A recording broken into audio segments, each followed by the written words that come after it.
Hi, this is Jim Blevins, and I'm your host for this YouTube channel, Campfire Creepers.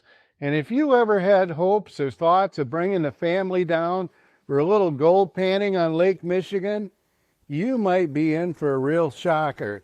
You need to watch this video. Imagine you were vacationing in Michigan on a beautiful sand beach. You decide to show your kids how you discovered panning for gold as a hobby so many years ago. Suddenly, a conservation officer pops out of the bushes and confronts your family. Your family's outdoor experience is ruined.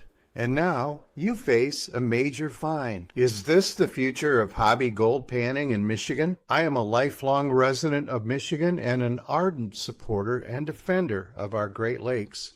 But the chances of pulling more than a few specks of gold from this vast sand beach behind me are astronomically poor and well documented. So why would we try to outlaw simple gold pans and a family seeking an adventure on the beach? What's next? Perhaps driftwood, agates, and even seashells are the next legalistic target. Or maybe we could all fill out a form just to take a walk on the beach. In a move that stirred waves of frustration among rockhounds, hobby prospectors, and outdoor enthusiasts, the Michigan Department of Natural Resources has recently cracked down on hobby gold mining across much of the state's public lands. Once a relatively quiet pastime for retirees and geology buffs, recreational gold panning is now caught in the crosshairs of tighter regulations, with new rules restricting its practice along rivers, state parks, and even the treasured Great Lakes shoreline. For years, hobbyists have flocked to Michigan's Upper Peninsula and Western Lower Peninsula, hoping to find tiny flecks of glacial gold left behind by ancient ice sheets in riverbeds and on sandy beaches. Most hobbyists use nothing more than shovels, pans, and sluice boxes, often accompanied by friends or children in a day-long adventure. But the DNR says the gold panning hobby has grown beyond its original intent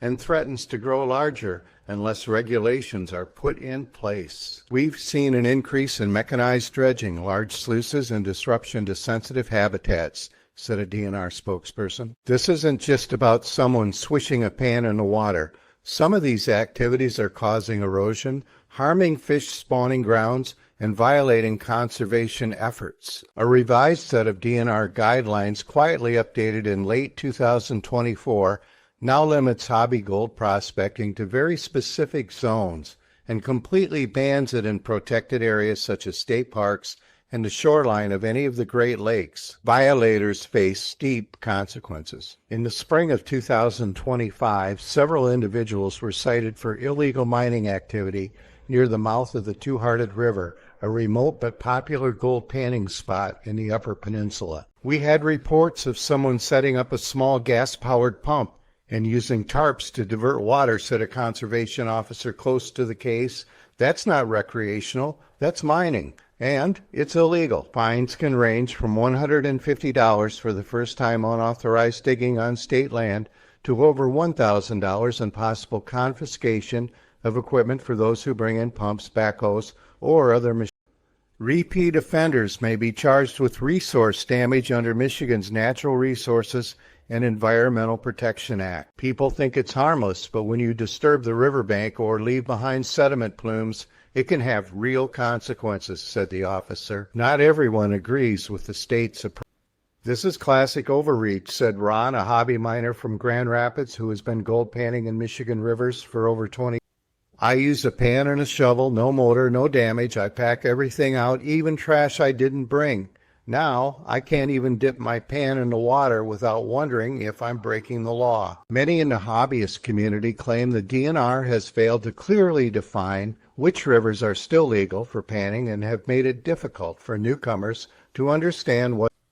I asked for a map or a list, and all they gave me was a vague handout and a link to a 30-page PDF, said Emily, a geology student at Western Michigan University. It feels like they want us to give up. Despite the tightening of rules, hobby gold seekers aren't completely out of luck. According to the DNR, Panning is still permitted on some state forest lands with permission via a non-consumptive use permit. Motorized equipment such as dredges, pumps, or backhoes is banned without a mining permit, and rarely granted for recreational use. State parks and Great Lakes beaches are completely off limits. This includes inland beaches managed as part of the state park system. For those still interested and responsibly pursuing Michigan Gold, here are some practical alternatives. Number 1, try selected tracts of state forest land in the western Upper Peninsula, particularly in Marquette, Baraga, and Ontonagon. Number 2, seek out private land with permission. Many rivers flow through private property. If you can get the landowner's okay, you may have more freedom than on state land.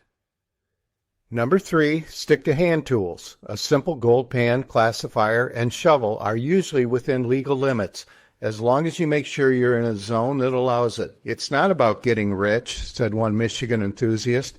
It's about being outside, connecting with nature, and maybe finding something shiny at the bottom of your pan. We just want a fair shot to do that legally. Has Michigan gone too far? Or were the new regulations needed to protect our lakes and streams? We would love to hear your response in our comments section.